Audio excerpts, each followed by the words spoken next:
Won't it be Ryan the Great? And today we are talking the Philadelphia 76ers, guys. And I mean, just what an honest, unmitigated disaster. I don't know anymore. This team is just ridiculous. Nothing worked this season. We just got to throw it out the window, to be honest with you. Yeah, I'm just not looking forward to the rest of the season. Not looking forward to my weekly Sixers recaps on the CR7 podcast. I'm just not looking forward to any of that. But yeah, the Sixers look terrible. They got a win the other night against the Golden State Warriors. Quentin Grimes with a career high 44 points. I don't even want to win anymore. Like the Sixers are obviously going to have to be a tanking team. And yeah, we'll go over a little bit of the history and obviously what went wrong. Just everything went wrong, to be honest with you. And yeah, we'll talk about what the Sixers need to do going forward. And yeah, now what? Now what do we do? So let's just get right into it. But before we get right into it, guys, make sure you guys subscribe with your post notifications on. Go subscribe to my brother in the Great Vlogs. Make sure you guys go subscribe to my second channel at Run the Combat Great. Make sure you guys go follow me on X at Run the Great RTG. Make sure you guys go follow me on TikTok at Run the Great RTG. Make sure you guys go listen to the latest edition of the CR7 podcast. And make sure you guys go follow me on Twitch at Run the Great Podcast. Without further delay, ladies and gentlemen, so the video, let's roll that intro. Hey, come on, static. Stop! Stop! Stop! Stop! Red flag! First pitch! Bring him in! Yes! Oh, damn.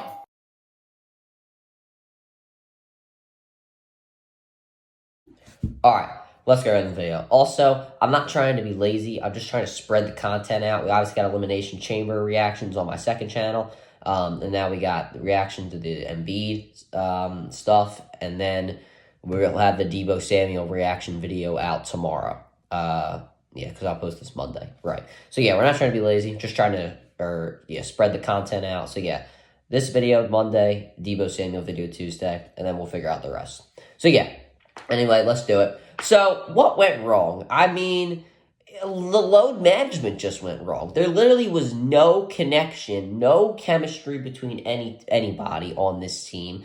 Embiid sat out, George sat out, Maxey was out. They literally had to find chemistry over the course of the season. In the NBA, you hear guys talk about it. They don't practice much in the regular season. They practice, but it's obviously not on a high level. They're obviously trying to keep their body right. They're not trying to get too tired. You have an 82-game season, and you have to, play amount of games to be eligible for awards. You have to try and get a high seed. You're trying to do all these sort of things, so you don't really have that much time in practice to really, how could I say it?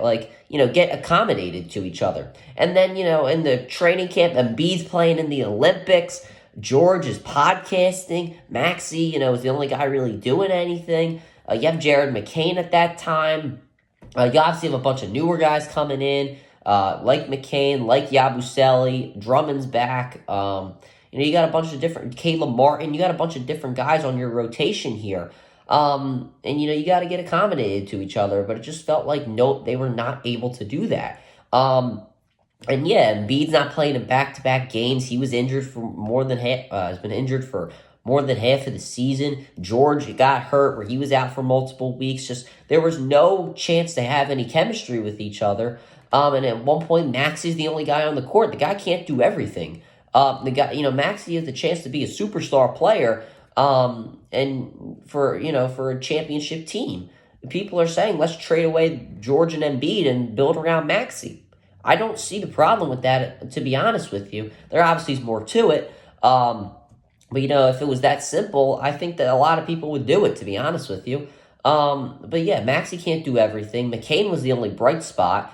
And yeah, it was just a disaster for the Sixers. Defensively, the switching was terrible. I've been watching, when you watch the game film, they just don't communicate off the switch. They leave guys open. They give away way too easy buckets, even against the Warriors yesterday, or the other day, for when you guys see this. In the last few minutes, they had like 3 straight turnovers, and there was no connection, no communication at all.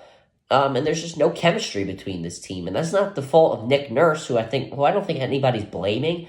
To be honest with you, I don't even think like there's a small percentage of people blaming Nick Nurse. I don't think anybody's blaming Nick Nurse, but I just want to get that out of the way, that this team is just a disaster, and guys aren't playing games. Now, listen, am I blaming Embiid?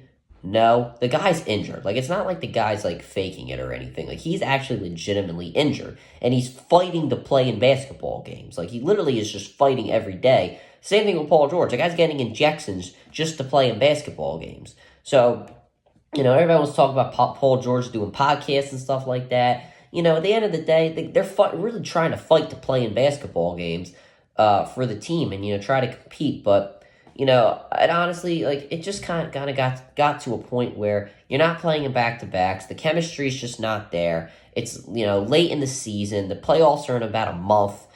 There just is really no chance for the Sixers to even do anything, when it comes to, trying to compete for a championship. There just is no point anymore.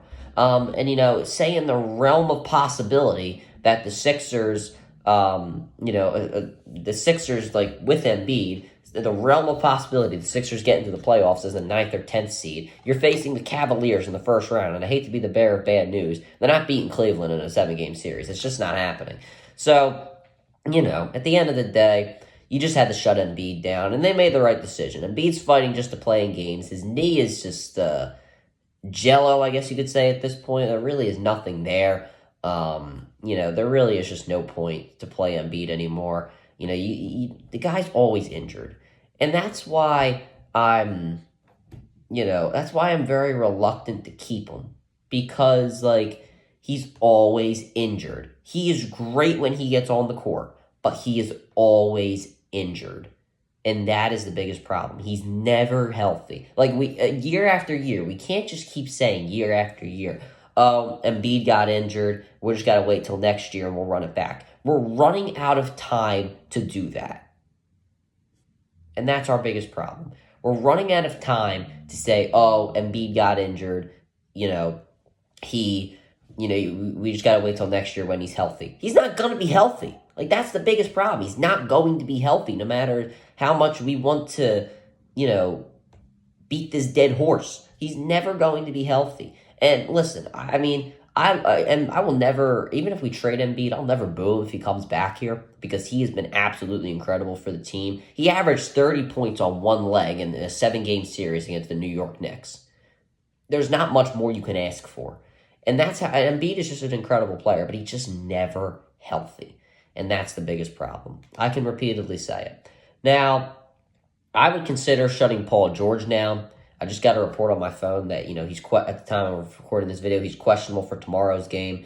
I would just shut him down, to be honest with you. If he's another guy that's just fighting to play in games, there really is no point. The Sixers are, what do you even call it? The Sixers only have a top 6 protected pick. And if with the Oklahoma City Thunder, so for anybody who doesn't know what that means, if their lottery pick is anywhere outside the top 6, then they lose the draft pick. So we have to get within the top 6 to keep our pick. And have we seen how stacked that this lottery class is, or this draft class is? I mean, this draft class is absolutely incredible when we're looking at the prospects. Let's look at the prospects right now. We have Cooper Flagg, Dylan Harper, Ace Bailey, the guy, I can't pronounce the guy's last name out of Baylor, Ejikome, Trey Johnson, the guy out of Illinois, Jacku Konis, the center out of Duke, we wouldn't need him. I mean, the prospects are just absolutely incredible coming out of this draft class. Like, especially the top 5. Like, imagine if the Sixers got their hands on Cooper Flagg. I mean, even Dylan Harper is just absolutely incredible. He's 6'6", and he's only almost 19 years old. Same thing with Ace Bailey. He's 6'10", and he's almost 19 years old. I mean, you can't tell me that you would rather try to compete right now than take one of these guys. I mean, these guys are just incredible. And if you have a chance to get your hands on them, why not tank? I mean, we've done it before. We did it for so many years when we tanked for Embiid. We tanked for Simmons. We tanked for Jahlil Okafor. We tanked for Markelle Fultz. We tanked for so many guys. Why not tank for guys that are, are actually probably going to be worth it at the end of the day? I would love to get my hands on a 6'10" forward like Ace Bailey. I mean, come on. Like, these are guys that we actually need. We could use a 6'10" forward. We could use a true power forward like that. And it would be incredible. Like, imagine a lineup with Maxey, Grimes, I guess you could say, saying we could keep him, Paul George, Ace Bailey, and possibly Joel Embiid if we keep our hands on him. Hell, throw Drummond in there. I don't really care. Or you could take the guy out of Duke. I mean, whatever his name is. Malik, whatever the hell. Damn it! How the hell I just hit my hand? But that's how frustrated they got me. I mean, let's get these guys. We have time if we are able to just reload. Like trading Embiid, getting some more youth into our system would give us a chance to reload and give us another chance to, get back into possibly a championship level, because Boston with the trade, with the salary cap, we might have to get rid of some pieces. We don't know if Donovan Mitchell's going to stay in Cleveland if they don't win a championship or at least get close. Like, the East is significantly easier to win than the West. The Knicks, they don't seem like they can win when it comes to top teams. Now, we don't know how they're going to do in the next few years, but we could compete with them. I mean, there's always going to be competition, and there has been competition in the last few years in the East. Like, it's not like there's no competition at all. So, if we could just reload, get a bit younger here, and, get this top 6 pick, then I think it would be great. We have a bunch of young pieces right now. Like, we have, we just signed Lonnie Walker, who looks pretty decent. We have this guy Butler.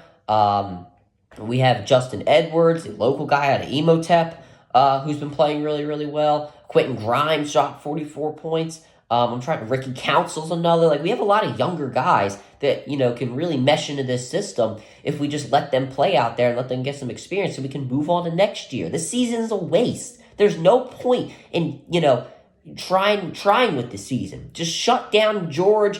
Maxey can obviously play because, we don't want to look like complete losers out there. But shut down these guys. There's no point in keeping them. There's no point in keeping Paul George out there if there's a chance for him to get injured. Just shut him down. No, I'm sorry. The whole thing with his podcast thing, shutting down his podcast when the Sixers are completely done, that's just stupid. I really did not agree with that. But at the end of the day, just shut down Paul George and just try and get this top 6 pick. Let's just wait till next year. The season is a dump. It was a dump in the first 20 games. Just throw it all out. Forget it. The fans have given up. Everybody's given up. Just show that, you're throwing in the white flag. Now, should we trade Embiid? Honestly, probably. If the Rockets offered up Amen Thompson and maybe a first-round pick, I would do it. Because, I'm just giving examples. I don't think the Rockets would give up Amen Thompson for how great he's been playing. But that's just an example. Like, if we could get, a really good, decent starter and a first-round pick, I would do it. Embiid is, kind of broken goods at this point.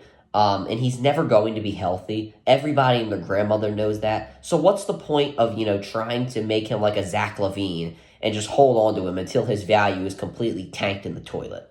It just doesn't make any sense. So should we trade Embiid? At this point, probably, because of the fact that everybody's given up. There's not even a small percentage of people anymore that, even have faith in Embiid. Everybody has given up. And, if Philadelphia has given up, then you can't play here. If we've given up on you, you just can't play here. It's just how it is. It was kind of the same thing with Simmons. The way he went about it was really bad, but, it was Ben Simmons, so, But, I think he's just going to have to get traded. You want to try and bring him back if we can get a top 6 pick. I could see what you're doing, but the chemistry is just going to be ruined. He's never going to be healthy. The chemistry will be off, and we'll have another year like this year. So yeah, when he's not playing these back-to-backs, it's just ruining the chemistry that we had. And that was the base of the story. So the bottom line, just shut down Paul George, tank the season, play the young guys, get them some experience, and do whatever you can to hold on to this top 6 pick. That's really it's simple, to be honest with you. And also Daryl Morey, he's got to go. I've been saying it for 2 years now. Get rid of Daryl Morey. I forgot to bring that up. That guy's been an unmitigated disaster. Harden, when he could have had Halliburton. Now I'm not going to act like I didn't want Harden. But he's supposed to be the basketball guru. He's supposed to know a lot more than me. So you had a chance to do that. You didn't do it. Harden was a problem. Just everything he's done is just, he hasn't done completely terrible, but what was wrong with Elton Brand? There literally was nothing wrong with the guy. I don't know. It is what it is. Maybe it'll be a Howie Roseman sort of thing where, we throw him in the Elton Brand in the broom closet, and then he comes back out and leads us to 2 championships. We'll have to see. But that'll do for this video, guys. Make sure you guys subscribe with post notifications on. Go subscribe to my brother Legendary Blogs. Make sure you guys subscribe to my second channel at Run the Combat Great. Make sure you guys go follow me at X Run the Great RTG. Make sure you guys go follow me on TikTok at Run the Great RTG. Make sure you guys go listen to the latest edition of the CR7 podcast. And make sure you guys go follow me on Twitch at Run the Great Podcast. And as always, Ryan the Great out. Peace.